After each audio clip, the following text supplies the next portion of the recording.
എല്ലാവർക്കും നമസ്കാരം. നമുക്കിന്ന് വളരെ എളുപ്പത്തിൽ തയ്യാറാക്കാൻ പറ്റുന്ന ഒരു ബ്രേക്ക്ഫാസ്റ്റിൻ്റെ റെസിപ്പി നോക്കിയാലോ?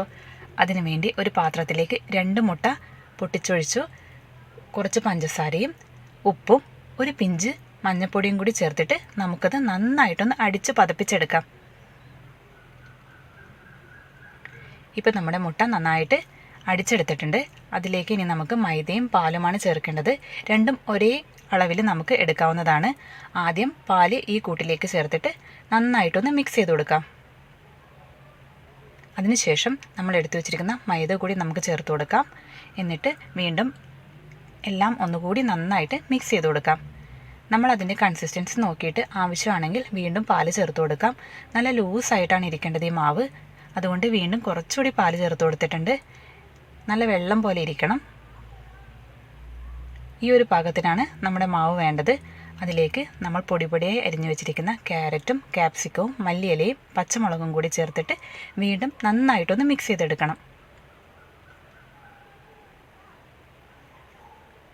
ഈ മാവ് നമുക്ക് കലക്കിയിട്ട് അപ്പം തന്നെ ദോശ ചുട്ടെടുക്കാം. റെസ്റ്റ് ചെയ്യാനൊന്നും വെക്കേണ്ട ആവശ്യമൊന്നുമില്ല. ഒരു പാൻ ചൂടായതിലേക്ക് നമ്മൾ കുറച്ച് ഓയിലൊന്ന് സ്പ്രെഡ് ചെയ്ത് കൊടുത്തിട്ടുണ്ട്. അതിലേക്ക് നമ്മൾ തയ്യാറാക്കി വെച്ചിരിക്കുന്ന മാവ് ഒന്ന് ചേർത്തിട്ട് നമുക്കൊന്ന് ചുറ്റിച്ചു കൊടുക്കാം. തവി വെച്ച് പരത്തിയെടുക്കേണ്ട, നമുക്ക് നന്നായിട്ടൊന്ന് ചുറ്റിച്ചു കൊടുക്കാം. ഇപ്പോൾ മാവ് എല്ലായിടത്തേക്കും ആയിട്ടുണ്ട്. നമുക്കത് ഒരു മൂടി വെച്ച് അടച്ചു വെച്ച് കൊടുക്കാം. ഒരു 2-3 മിനിറ്റ് കൊണ്ട് ഒരു സൈഡ് നമുക്ക് വെന്ത് കിട്ടും.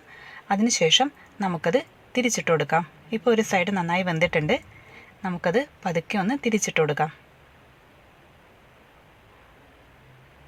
ഇതേപോലെ തന്നെ അടുത്ത വശവും നമുക്ക് വേവിച്ചെടുക്കാം. അതിന് മുകളിൽ നമുക്ക് കുറച്ച് ഓയിലൊന്ന് സ്പ്രെഡ് ചെയ്ത് കൊടുക്കാം. ഇനി നമ്മളിത് അടച്ചു വെച്ച് വേവിക്കേണ്ട ആവശ്യമില്ല. തുറന്നു വെച്ച് തന്നെ അടുത്ത വശം നമുക്ക് വേവിച്ചു കൊടുക്കാം. ഇത് വളരെ എളുപ്പത്തിൽ തയ്യാറാക്കാൻ പറ്റും. എല്ലാവർക്കും തീർച്ചയായും ഇഷ്ടമാവും. ഇതിന് നമുക്ക് കറിയൊന്നും വേണ്ട കഴിക്കാൻ വേണ്ടി. ആവശ്യമാണെങ്കിൽ സോസ് കൂട്ടി കഴിക്കാം. പിന്നെ ബുൾസൈയുടെ ഫ്ലേവർ ഇഷ്ടമില്ലാത്തവർക്ക് ഇത് ഇഷ്ടാവാൻ ചാൻസ് കുറവാണ്.